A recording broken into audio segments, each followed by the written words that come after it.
Assalamualaikum warahmatullahi wabarakatuh.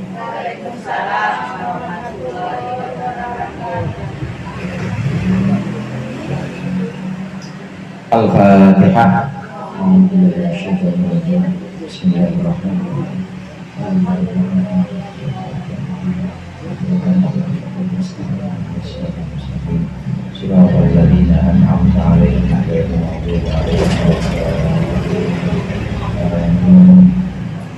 Bismillahirrahmanirrahim. Alhamdulillah muallimin tullabi wa musahhilil khairi liman yata'allamu. Thumma assalatu wassalamu ala nabi wa alihi wa sahbihi jayudahu. Ya Rabbana kaffir anna dhunubana wa walidina wa liman huwa muslimu. Nad'uka Allahumma ilman nafi'a min yawmina ilal hisabi yaqumu. Amin amin amin wa ya fattahu. Amin amin amin wa ya alimu.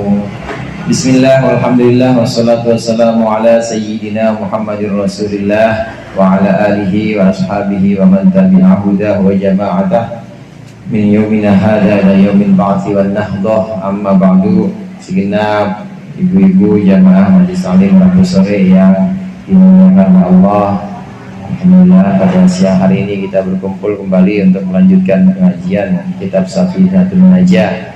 Mudah-mudahan apa yang sudah kita baca, apa yang akan kita pelajari menjadi sesuatu yang bermanfaat dunia akhirat. Amin ya rabbal alamin. Pembahasan terakhir kita kemarin tentang syarat jamak takdim. Jamak takdim itu menggabungkan dua waktu sholat, digabungkan dalam waktu sholat yang pertama, didahulukan di waktu sholat yang pertama. Zuhur dengan asar kita gabungkan, kita lakukan di waktu zuhur, namanya takdim. Maghrib dengan isya kita gabungkan, kita lakukan di waktu maghrib, namanya jamak takdim dengan syarat-syaratnya yang kemarin. Antara lain syaratnya harus mulai sholat yang pertama dulu, sholat yang punya waktu. Zuhur dengan asar digabung di waktu zuhur, waktunya punya zuhur ya zuhur dulu. Maghrib dengan isya digabungkan, dilakukan di waktu maghrib, maka waktunya punya maghrib, maka maghrib dulu. Syaratnya harus lebih dulu sholat yang pertama, sholat jamak takdim. Kemudian syarat yang kedua kemarin harus ada niat jamak. Niat jamak pada sholat yang pertama atau selesai sholat yang pertama juga tidak apa-apa, tapi paling utama niatnya ketika takbiratul ihram. Jadi kita sudah benar-benar ada rencana atau ada niat memang ingin menggabungkan, dan harus mualah atau harus berturut-turut sambung nyambung antara sholat pertama dengan sholat kedua, dan juga harus udurnya harus terus ada, harus terus berlangsung. Di antara udur itu adalah hujannya masih terus berlangsung atau kita masih dalam perjalanan. Itu jamak, namanya jamak takdim. Jamak apa bu? Jamak takdim. Emang kudu praktek nih.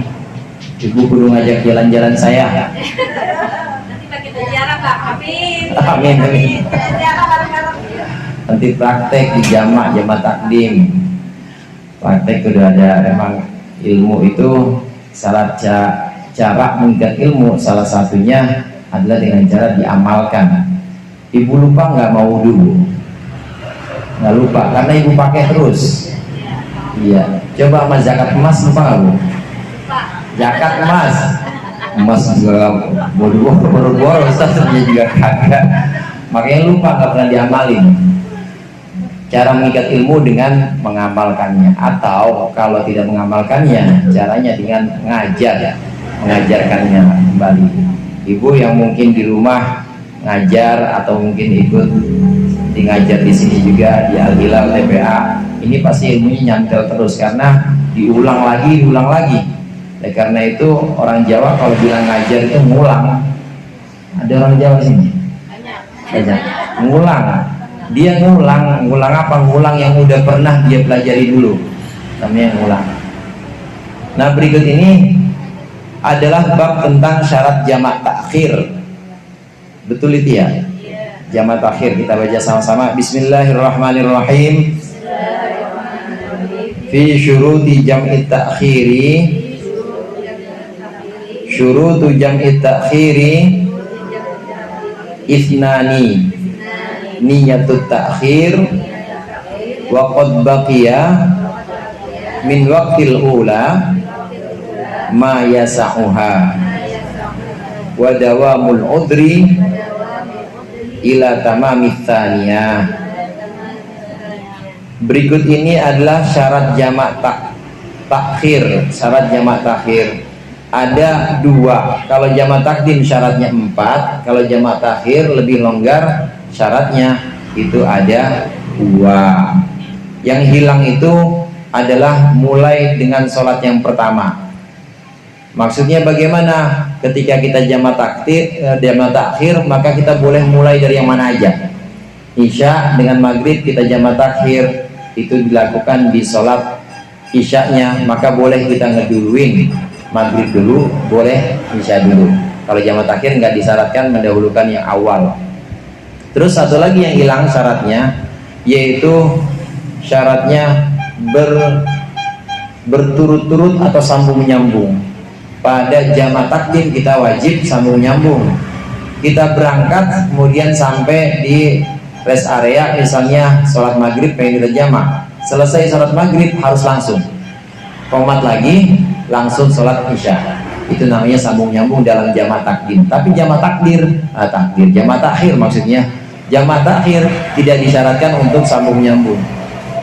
Ketika kita sampai kampung misalnya, kemudian sholat isya dulu, sholat isya dulu, nanti selesai itu saya akan gabungkan dengan maghrib. Nah, habis sholat isya diajak ngobrol sama saudara, sama kerabat, sambil bagi-bagi duit ibu ya.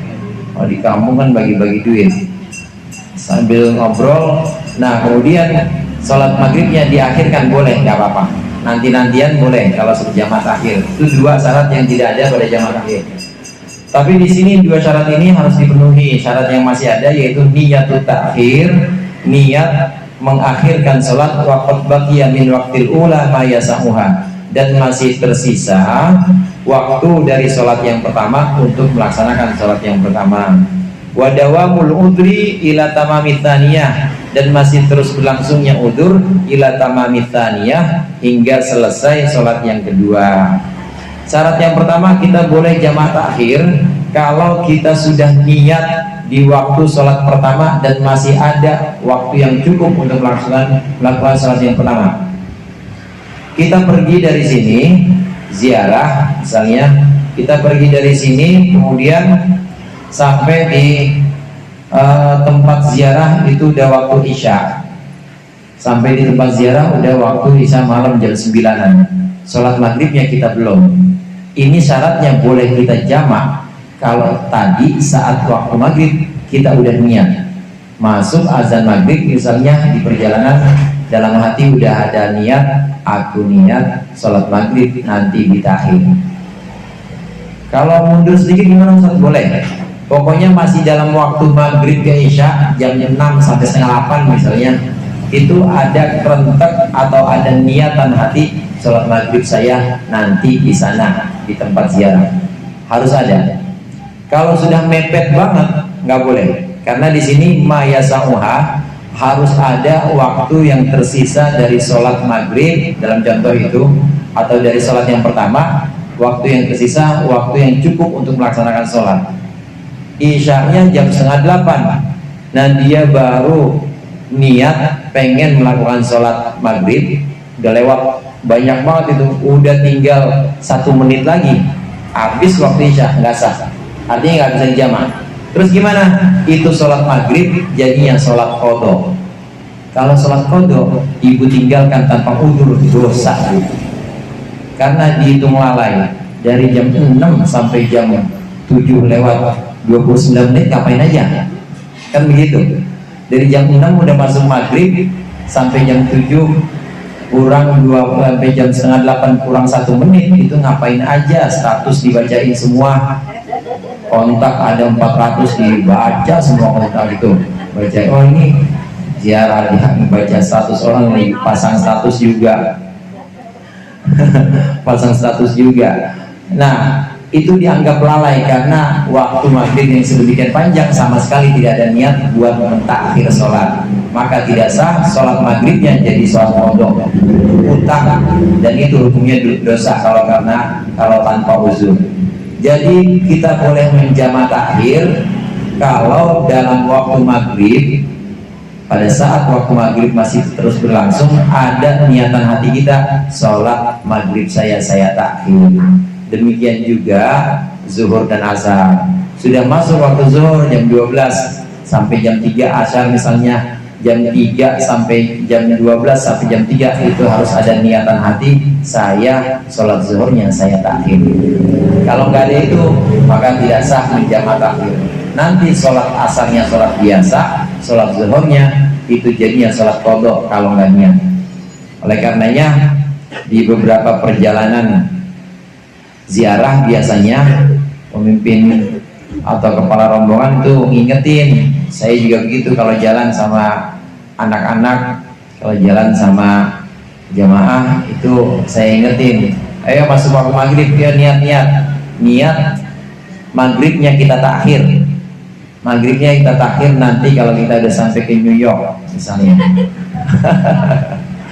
maghribnya nanti kita takhir kalau kita udah sampai ke Lombok, itu harus ada niat di saat waktu yang pertama masih tersisa, nggak boleh kelewatan niat. Kemudian yang kedua, dawamul udri ila tamamit tsaniyah, yaitu masih terus berlangsungnya uzur hingga sempurnanya sholat yang kedua. Maksudnya ketika pelaksanaan sholat yang kedua itu kita masih dalam keadaan musafir, uzurnya itu musafir. Kalau saat sholat yang kedua itu kita sudah bukan musafir, nggak ada uzur, maka nggak boleh. Contoh begini, pulang dari kampung kita berangkat jam setengah 12 siang. Nah kemudian kira-kira sampai rumah itu jam setengah 4 atau jam 4 sore. Waktu masuk sholat zuhur di perjalanan kita niat saya sholat zuhur saya jamak takhir entar gabung dengan asar. Nah tapi ternyata jam 4 itu mobil travel nggak mampir kemana-mana, langsung di depan rumah kita, depan kamar lagi, bukan ke rumah kita. Kalau travel gitu apa ya? Travel itu diantar sama kamar ya? Saya nggak pernah naik travel, habis kemana-mana nganternya, harusnya udah sampai naik bis, jadi naik travel nganterin bini orang dulu kan banyak di situ dianterin kemana-mana.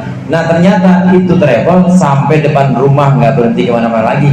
Itu sampai depan rumah kita udah bukan musafir, jadi udah nggak ada wudhu. Kalau begitu bagaimana? Tidak sah kita menjamak sholat. Kalau terjadi seperti itu maka sholat kita asalnya sholat biasa udah jam 4, zuhurnya itu sholat qadha. Jadi jangan niat jamak, jangan niat jamak karena asalnya jadi sholat biasa, zuhurnya jadi sholat qadha, dikarenakan sudah tidak ada udzur, kita bukan musafir lagi. Itu yang dimaksud. Syarat yang kedua harus terus berlangsungnya uzur hingga sempurnanya sholat yang kedua.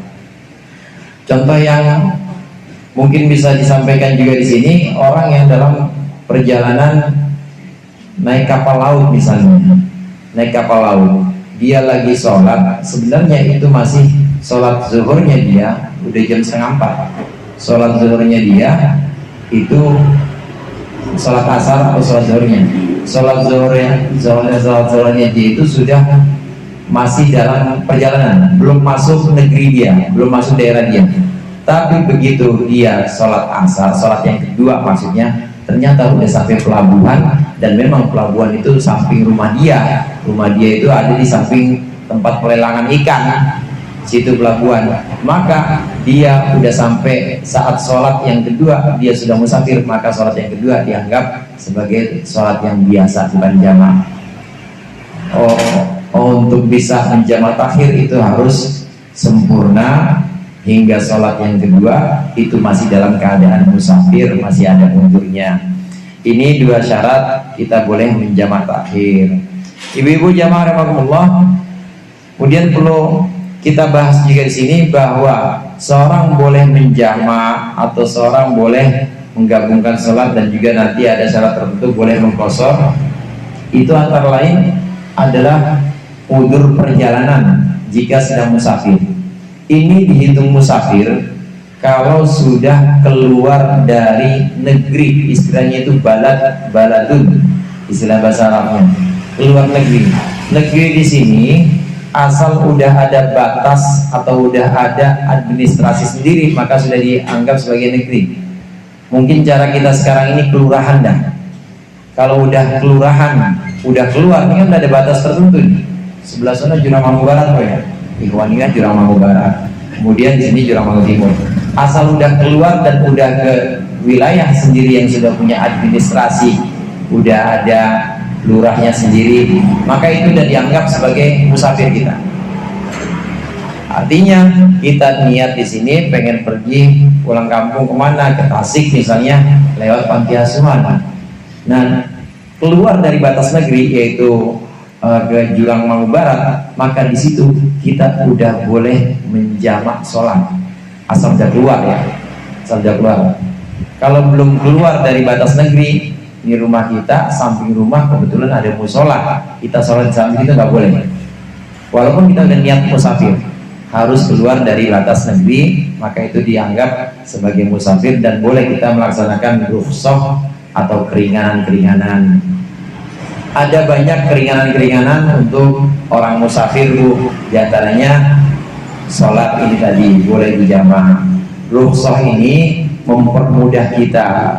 Yuridullahu bikumul yusra wala yuridu bikumul usra. Allah menghendaki kemudahan buat kita. Allah menghendaki supaya kita gampang.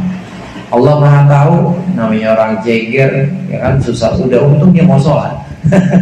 Udah untung dia mau melaksanakan kewajiban-kewajibannya, maka digabunglah itu untuk mempermudah, untuk memperingan. Nah, keringanan ini kita ambil, kalau bisa kita ambil sambil ngamalin ilmu dan juga sambil menerima pemberian Allah yang maha murah itu.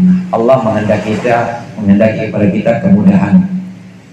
Jadi saya suka ada ini juga orang yang bilang, sholat kok digabung-gabung, orang nyari gampang aja.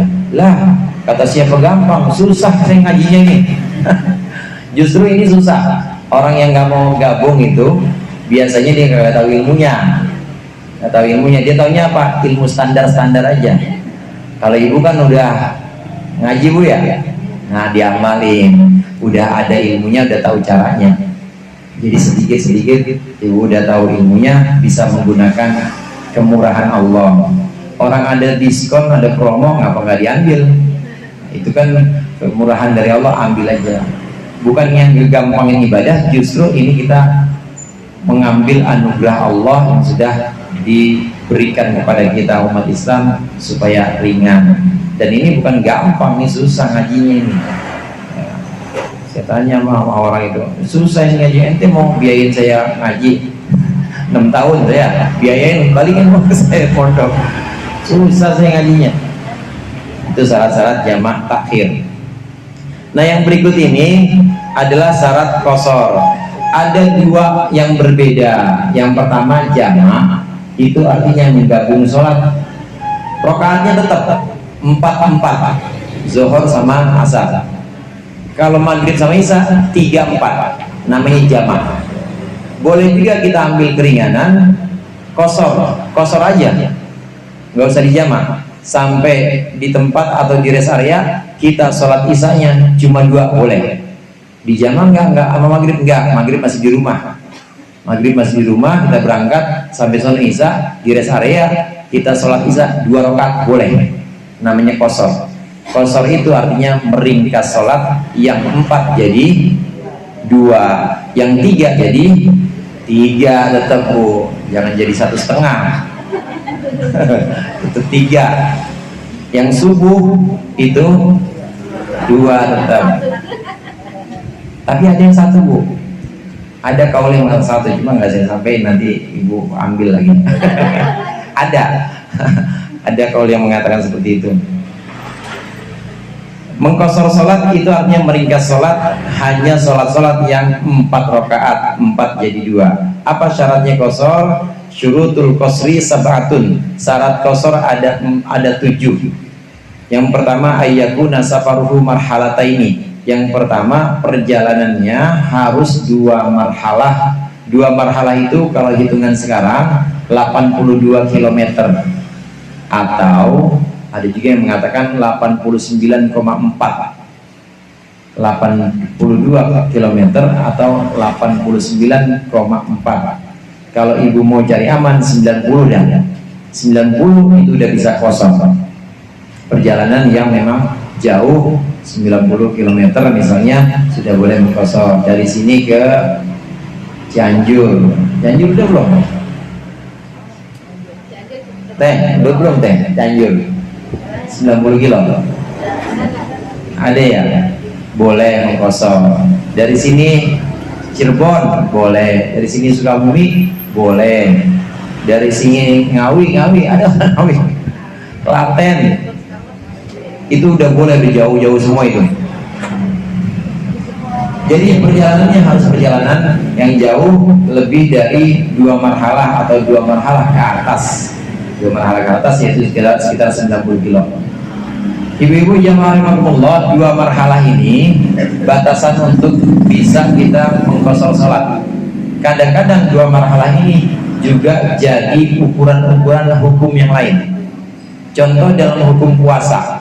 Dalam hukum puasa itu kita boleh buka puasa kalau perjalanan kita berat dan juga lebih atau 2 marhalah ke atas 90 km. Kalau cuma jalan dari sini ke Alfa mah nggak boleh buka puasa Bu, nggak boleh. Dekat Alfanya jauh Ustaz. Alfanya jauh di mana emang? Oh sono Alfanya jauh di ini, di Kebayoran belum sampai 90 km, nggak boleh. Indomaret nempel sama rumah pakai buka puasa, nggak boleh. Hukum lain yang bisa diambil dari 2 marhalah ini 90 km, kewajiban jihad. Ibu tahu jihad Bu? Tahu jihad nggak Bu? Jihad itu berjuang di jalan Allah, berperang ke medan perang demi membela agama Allah. Ini wajib fardu ain untuk orang yang ada di radius 2 marhalah, di radius 90 km. Kalau perangnya di Palestina, ibu di sini ceger, nggak usah ke Palestina.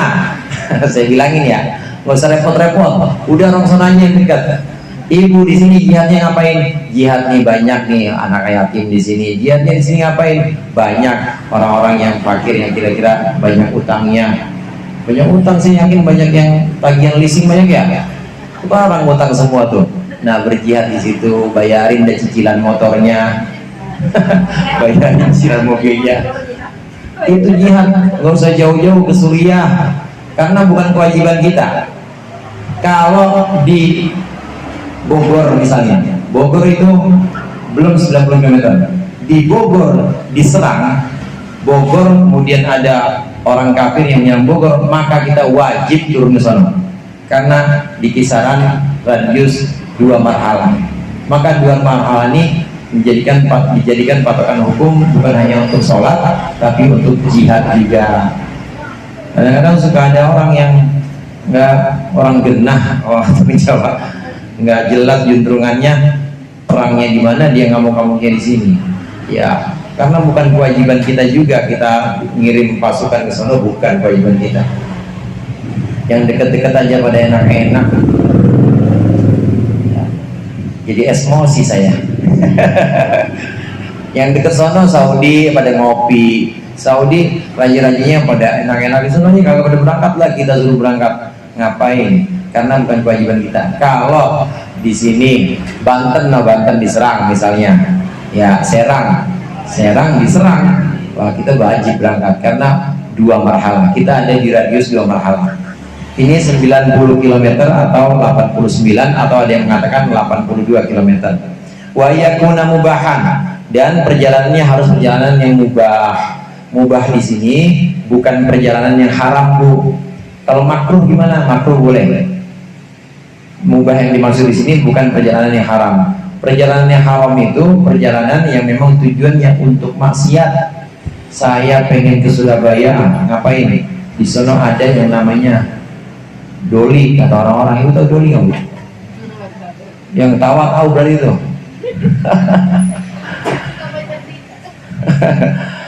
Saya pengen tahu sana, itu tujuannya udah maksiat, nggak boleh kosong karena tujuannya maksiat. Saya pengen ke sana, pengen ke Cianjur, ngapain? Kawin kontrak. Kawin kontrak tapi pengen habis gitu, pengen ya namanya kawin kontrak. Jahat niatnya, maksiat, nggak boleh kosong kalau tujuannya maksiat. Ibu-ibu jamaah rahimakumullah, ada yang orang maksiat memang tujuannya itu maksiat, namanya dia asin bis safar, memang dia udah dia maksiat. Ada yang asin bis safar. Asin bis safar itu tujuannya sebenarnya nggak maksiat. Pengen kemana bang? Pengen silaturahim, kemana? Ke rumah kiai, pengen sowan. Di tengah jalan ada yang ngajak kenalan, maksiat jadinya. Maka ini namanya perjalanan yang tujuannya asalnya boleh, tapi di tengah jalan ketemu maksiat. Yang seperti ini masih boleh kosor karena tujuan asalnya itu dia untuk sesuatu yang mubah, kiai sowan. Ada juga yang asin fis safar bis safar. Ada juga orang yang memang tujuannya udah maksiat, di tengah jalan ketemu maksiat lagi. Itu sama sekali nggak boleh kosong. Tujuannya harus tujuan yang kira-kira tujuan yang kira-kira itu mubah atau diperbolehkan.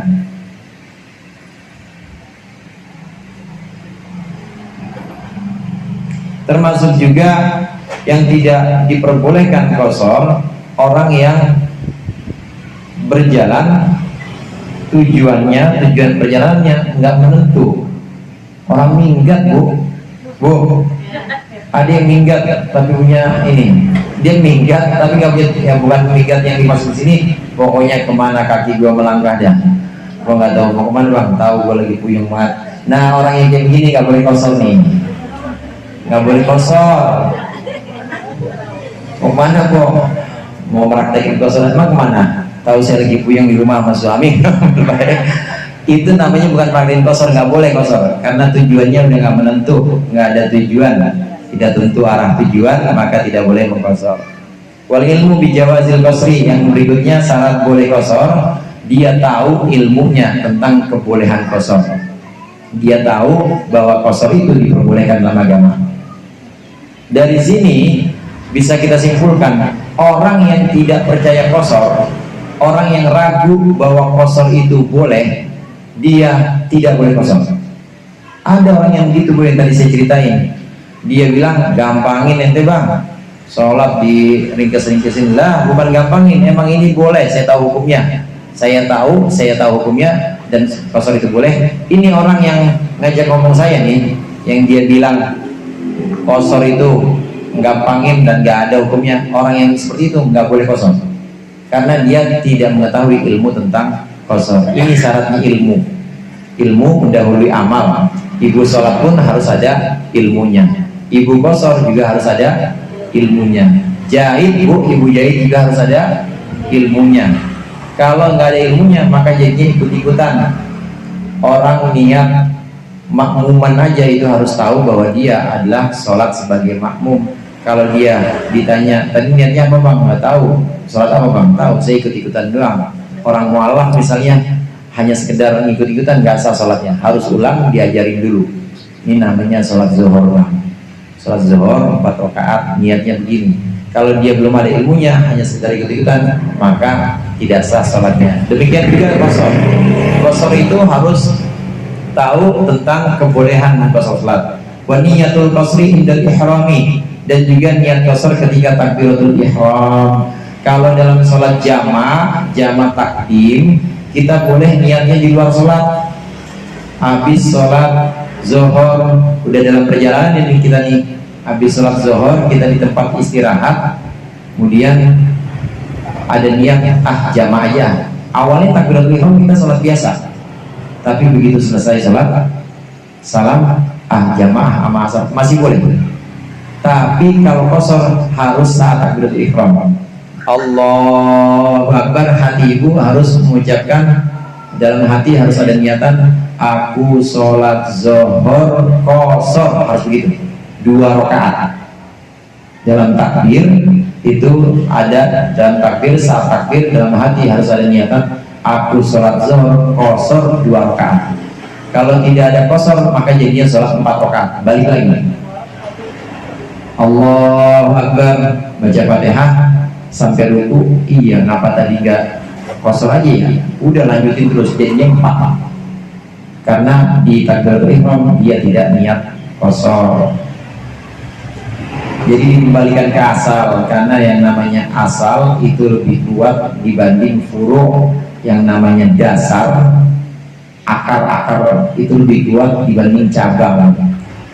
Cabang sholat bisa 2 rakaat itu kan hanya cabang yang sifatnya itu boleh karena keadaan tertentu. Tapi dasarnya zuhur 4, maka balikin ke dasar lagi, karena dia tidak niat qasar. Harus ketika ihram ada niat. Wa takuna sholatu rubaiyatan, dan sholatnya itu harus sholat yang 4 rakaat, tidak boleh 3 menjadi 2, tidak boleh 2 menjadi 1, harus sholat yang 4 rakaat. Wa dawamus safari ila tamamiha, dan masih terus berlangsungnya perjalanan hingga sempurnanya sholat. Ini sama seperti syarat pada jamaah, harus ada udzur atau perjalanan masih terus berlangsung. Kalau sudah sampai negeri atau kampung kita, udah sampai Jurang Bangu Barat misalnya, maka sudah tidak boleh qasar karena sudah bukan perjalanan. Wala yaqtadiya bimutimmin fi juz'in min salatihi, dan hendaklah dia tidak menjadi makmum kepada orang yang mutim, orang yang salat sempurna, fi juz'in min salatihi, dalam satu bagian dari salatnya. Kita niat salat qasar di kampung. Nah, di kampung itu mertua kita sholatnya sholat sempurna, mertua kita sholatnya sholat isya 4 rakaat, tapi kita niat sholat qasar 2 rakaat, nggak boleh. Mertua jadi imam, bapaknya yang imam, dah ya udah bapak sholat sempurna, ya udah pak saya sholat qasar, nggak boleh. Jadi harus sholat sendiri, atau kalau mau jamaah dengan yang sama-sama qasar. Nggak boleh sholat dengan orang yang sholatnya sempurna, yaitu orang yang tinggalnya di situ, atau bukan tinggal di situ, bukan hanya tinggal di situ, tapi dia perjalanan juga, tapi dia sholatnya sholat sempurna, nggak boleh. Harus sama-sama sholat qasar. Di beberapa tempat peristirahatan itu, ibu pernah ke rest area bu ya? Romannya nggak pernah jalan-jalan nih pada. Itu kadang-kadang di beberapa rest area di masjidnya itu ada batas, ini buat sholat qasar, kasih batas, ini buat sholat musafir yang sholat qasar sini. Nah, yang sholat sempurna di depan. Biasanya sholat sempurna ya dipimpin, diimamin sama pengurus masjidnya. Waktu sholat, kemudian azan sholat jamaah sama pengurus masjid. Nanti setelah itu biasanya beberapa kali gantian gitu ya, kalau memang ada yang jamaah sholatnya sempurna 4-4 ya di depan. Tapi kalau yang qasar dikasih batas, karena orang sholat qasar tidak boleh makmum pada orang yang sholatnya tidak di qasar, harus sama-sama qasar sholat. Wallahu a'lam bishawab. Mudah-mudahan bermanfaat. Barangkali ada pertanyaan, saya persilahkan. Ya. Ada 2 pertanyaan, Pak. Yang pertama tentang jamaah takhir. Misalkan kita di perjalanan maghrib nih, namanya di dalam bis kan kita nggak tahu nih, kadang nggak kedengeran ya suara azan maghrib. atau kitanya ketiduran di bis tiba-tiba udah masuk isya, waktu itu boleh nggak kita dilihatkan jamaah takhir? Udah lewat isya. Iya, pas udah memasuki waktu Udah masuk isya. waktu isya. Kalau ketiduran uzur, namanya golabatun naum, atau kita udah ketiduran, udah benar-benar kalah sama ngantuk kita, tahu-tahu udah masuk waktu isya, itu termasuk uzur, maka tetap sholatnya qadha, nggak boleh niat jamaah takhir. Cuma itu tidak berdosa karena ketiduran. Asal ibu tidurnya, empok tidurnya sebelum maghrib. Tapi kalau udah tahu maghrib tidur, nah itu dosa. Kalau sebelum maghrib ketiduran di bis, benar-benar ngantuk banget, tahu-tahu bangun udah masuk waktu isya, maka sholat maghribnya nanti jadinya qadha, tapi nggak dosa karena ketiduran. Tapi kalau dia tidak ketiduran, hanya sekedar nggak tahu karena nggak kedengaran suara apa-apa, itu termasuk lalai. Karena kita tahu berangkat jam berapa, kita bisa kira-kira waktu udah masuk maghrib atau belum, dan kita bisa, istilah dalam fikih itu ijtihad, mencari tahu udah masuk waktu sholat atau belum. Kita kira-kira aja. Kalau kita kira-kira kemudian muncul keyakinan, oh udah masuk maghrib nih, aku niat sholat maghrib di takhir, begitu. Kalau udah lewat sholat isya tetap nggak boleh dijadikan jamak takhir, meskipun ketiduran, tetap nanti jadinya qadha. Begitu, Pak. Sama ini ada pertanyaan juga, tapi di luar pembahasan ini ya, masalah setelah syariat. Ini kan kemarin ada yang berpendapat katanya habis baca Fatihah itu boleh membaca wali-walidayah sebelum amin. Itu gimana, Ustaz?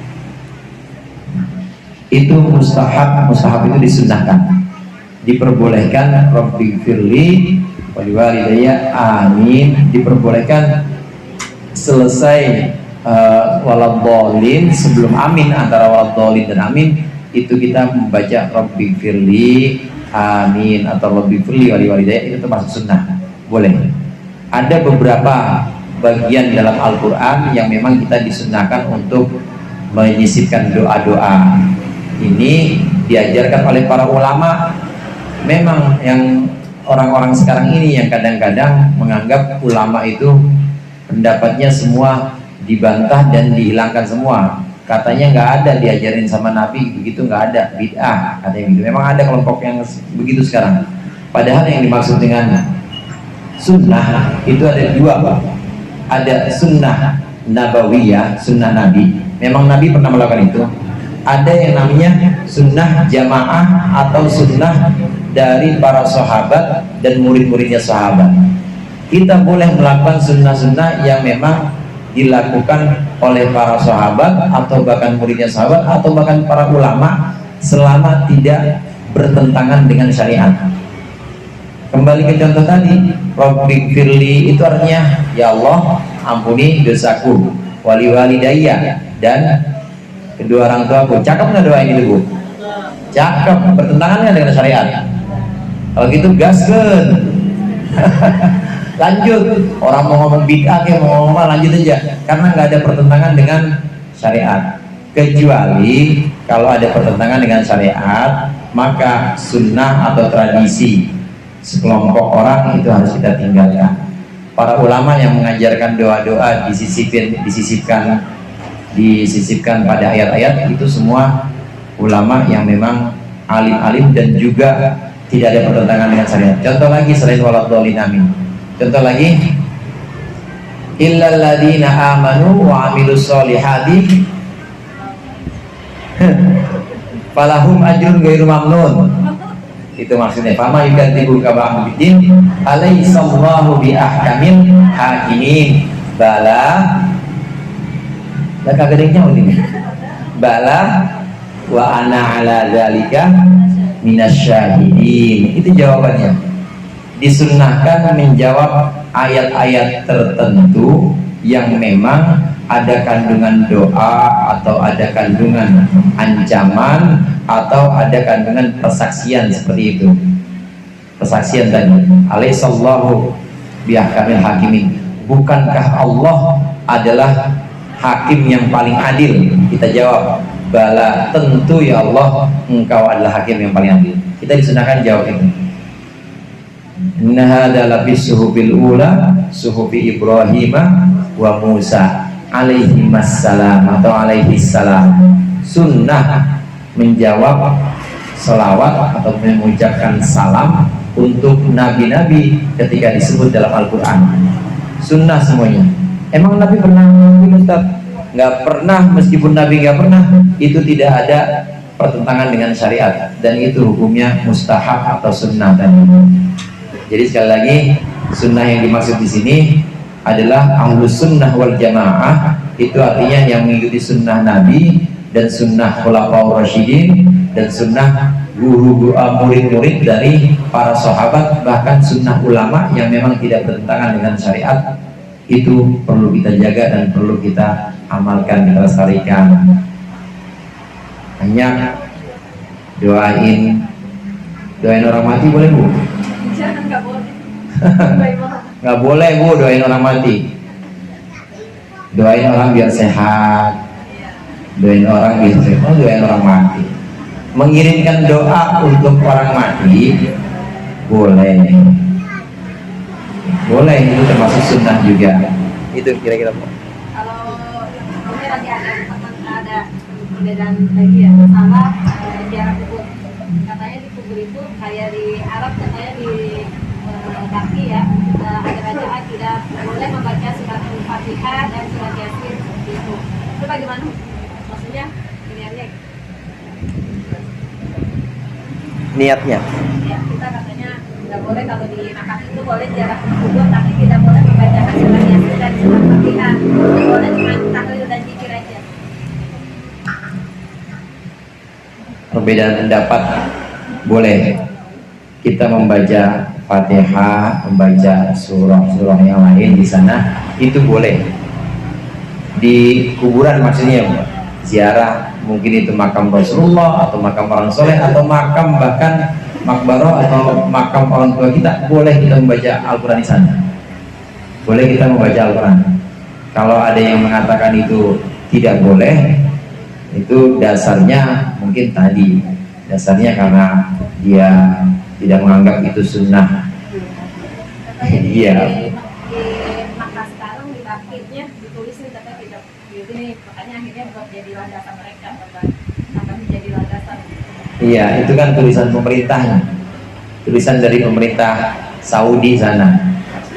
Kalau di Indonesia yang jadi lurah-lurah Kamal itu makam nggak bakal ada tulisan itu, nggak bakal ada tulisan itu, dan pasti dianjurkan ziarah karena itu udah kebijakan pemerintah dan juga ulama-ulama Saudi saat itu.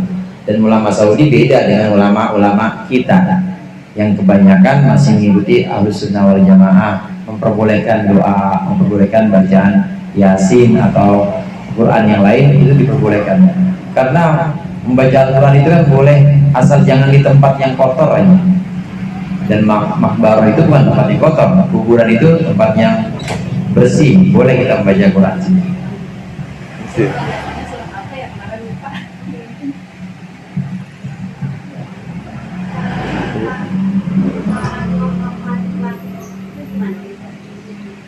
Salat lihurmatil waktu. Salat menghormati waktu ini bisa kita lakukan apabila kita tidak menemukan alat untuk bersuci. Jadi kita tidak dalam keadaan suci lah gampangnya, masih berhadas, kemudian pakaian kita juga kotor, atau kondisi tidak memungkinkan seperti kita dalam kereta misalnya, dan kereta kalau kita sholat dulu tinggal lama kereta itu, maka gimana? Sholat dihormatil waktu. Posisinya bagaimana posisinya? Posisinya ya seperti adanya orang duduk dalam kereta atau kendaraan itu aja. Madhabnya karena sholat dihormatil waktu ini adalah sholat yang sifatnya itu hanya menghormati waktu, madhabnya boleh kemana aja. Boleh kemana aja, rukuknya atau sujudnya juga boleh sambil duduk, begitu aja pakai isyarat. Hanya saja sholat dihormati waktu saat kita di atas kereta misalnya, kemudian sholat Allahu Akbar, baca aja Fatihah biasa, Allahu Akbar, ruku, kemudian sami Allahu liman hamidah, i'tidal, kemudian sujud lagi Allahu Akbar, agak bedain dikit, baca subhana rabbiyal a'la wa bihamdi, terus sampai salam. Ini saat kita Allahu Akbar, dalam hati kita niat, aku sholat maghrib untuk menghormati waktu lillahi ta'ala. Niat. Itu semua sholat yang serba kurang. Sholat dihormati waktu nanti wajib diulang ketika sudah sampai tempat normal. Kalau sudah dihormati waktu boleh nanti, karena dia termasuk sholat yang ibu tidak lalai. Di situ udah benar-benar ingat, namanya udah datang waktu sholat, kita langsung hormatin waktu sholat, berarti tidak lalai. Nah, kalau sholat yang tidak karena kelalaian, tidak karena kecerobohan, ini boleh nanti. Cuma memang sunnahnya disegerakan. Syaratnya itu tadi, syaratnya kalau kita tidak memungkinkan sholat, bisa jadi karena kotor pakaian atau tidak menemukan air dan debu buat tayamum, kita tidak menemukan pakaian bersih, atau kita tidak menemukan tempat memang untuk bisa sholat seperti dalam kendaraan tadi, maka itu sudah memenuhi kategori boleh sholat dihormatil waktu. Lebih bagus kita sholat dihormatil waktu daripada ninggal begitu aja, Bu. Kalau kita ninggal begitu, gak usah sholat itu nggak bagus, jadinya kodok. Kalau dihormatil waktu bagus, walaupun nanti harus diulang, tetap harus diulang.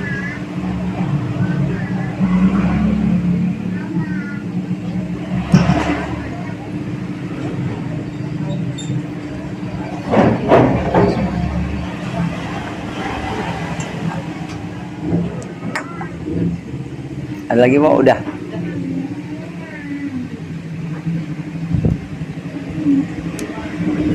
Astagfirullahaladzim. Bismillahirrahmanirrahim. Allahumma anfa'na bima 'allamtana wa 'allimna ma yanfa'una warzuqna fahman nabiyyin wa hifdzal mursalin ilhamal malaikatil muqarrabin ya arhamar rahimin. Alhamdulillahirabbil alamin. Kurangnya mohon maaf, wallahul muwaffiq ila aqwamit thoriq. Assalamualaikum warahmatullahi wabarakatuh.